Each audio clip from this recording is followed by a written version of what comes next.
Defense Secretary Gibo Chodoro nais bumili ng mga locally made na barko para sa ating Philippine Navy.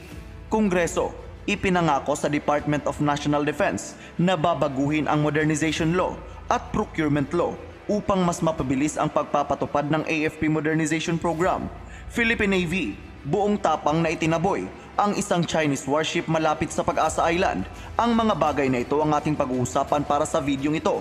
Kaya't kung bago ka pa lang sa ating channel, ay mag-subscribe ka na at i-click mo na rin ang notification bell para lagi kang updated sa mga kaganapan at modernong kagamitan na ating pag-uusapan. Noong nakaraang araw lang ay nagpahayag ng interes si Defense Secretary Gibo Chodoro sa mga barkong gawa sa Cebu.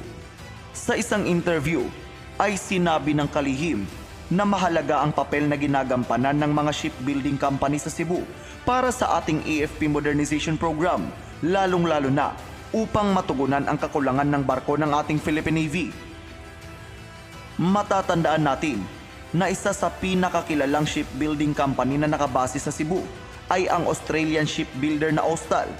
Ito rin sana ang gagawa at magpo-provide ng offshore patrol vessel ng ating Philippine Navy. Subalit hindi ito natuloy dahil sa pagtaas ng presyo ng mga materyales ng kanilang OPV. Isa pa sa magandang balita na sinabi ni Defense Secretary Chodoro ay ang pangako ng Kongreso. Ayon dito, ay nangako sa kanya ang Kongreso na babaguhin ito ang Modernization Law at Procurement Law ng AFP. Bukod pa dito, ay nagbitaw din ng pangako ang Kongreso na mas patitibayin at susuportahan nito ang Self-Reliance Defense Program ng ating pamahalaan. Dahil dito, ay aasahan natin ang mabilis na pag-usad ng AFP Modernization Program kapag naisakatuparan na ito.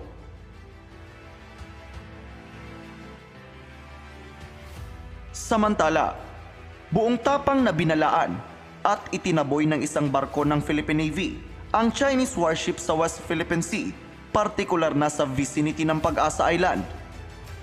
Ayon sa ulat ng AFP, ika-3 ng Oktubre ay naglalayag ang BRP Benguet sa katubigan malapit sa Pag-asa Island upang magsagawa ng regular rotation and resupply mission sa Rizal Reef Station nang bigla na lang sumulpot ang isang warship ng China na may bow number na 621.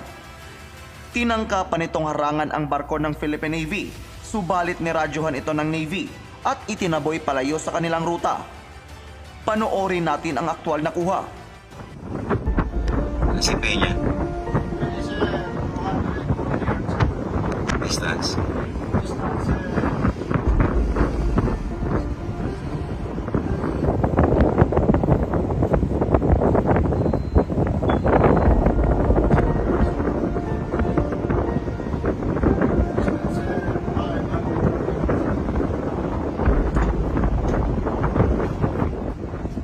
Chinese Naval Warship 621, this is Philippine Navy Warship Lima Sierra 507. In accordance with collision regulations, you are violating rule number 7 and endangering our safe navigation by blocking our course line. You are advised to keep clear immediately and avoid risk of collision. Again, you are advised to keep clear immediately and avoid risk of collisions. Your actions are being recorded